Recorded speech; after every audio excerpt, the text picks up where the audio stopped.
ചേട്ടാ എത്രത്തോളം ഉണ്ട് ബിജെപിയുടെ ഒരു ആത്മവിശ്വാസം? തീർച്ചയായിട്ടും ജയിക്കും. ഇത്തവണ കൊട്ടാരക്കരയിൽ നമ്മൾ ജയിക്കും, ഡാമർ ജയിക്കും. എങ്ങനെയുണ്ട് പ്രചാരണങ്ങളൊക്കെ? പ്രചാരണമൊക്കെ ഉഷാറാണ്. വിജയകരമായിട്ട് തന്നെ മുന്നോട്ട് പോകുന്നു.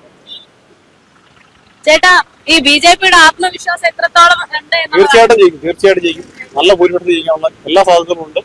പിന്നെ അഴിമതിയാണ് ഇവിടുത്തെ ഏറ്റവും വലിയ അഴിമതിയാണ്. കാരണം എല്ലായിടത്തും സർവ്വ സ്ഥലത്തും അഴിമതിയാണ്. ഗവൺമെന്റ് ഹോസ്പിറ്റലായാലും പിന്നെ അതേപോലെ തന്നെ ഏത് മേഖല നോക്കിയാലും അഴിമതിയാണ്.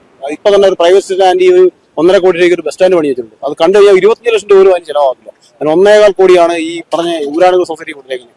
അത്രയും മുന്നിൽ കാണുന്ന അഴിമതിയാണ് നടന്നുകൊണ്ടിരിക്കുന്നത്. പിന്നെ സോഹോ പോലുള്ള കമ്പനികളൊക്കെ IT കമ്പനികളൊക്കെ വന്നിട്ടുണ്ട്. അതൊക്കെ അയാളുടെ ഈ ബാലഗോപാൽ എന്ന് പറയുന്നത് മന്ത്രിയുടെ കഴിവൊന്നുമല്ല.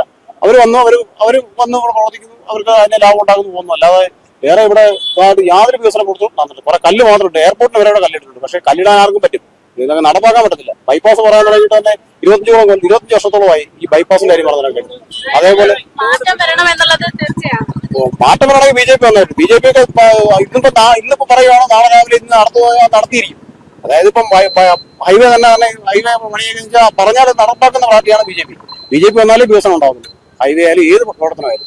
ചേട്ടാ കൊട്ടാരക്കരയിലെ പ്രവർത്തനങ്ങൾ എങ്ങനെയുണ്ട്? വളരെ ശക്തമായ രീതിയിൽ തന്നെ മുന്നോട്ട് പോയിക്കൊണ്ടിരിക്കുകയാണ്. ഭാരതീയ ജനതാ പാർട്ടിയുടെ പ്രവർത്തനം NDAയുടെ പ്രവർത്തനമാണ് ഇന്ന് കൊട്ടാരക്കര നിയോജകമണ്ഡലത്തിൽ ഒന്നാമതായി തന്നെ മുന്നേറി നിൽക്കുന്നത്. ശക്തമായ വിജയ പ്രതീക്ഷയോട് കൂടി തന്നെയാണ് ഞങ്ങൾ മുമ്പോട്ട് പോയിക്കൊണ്ടിരിക്കുന്നത്.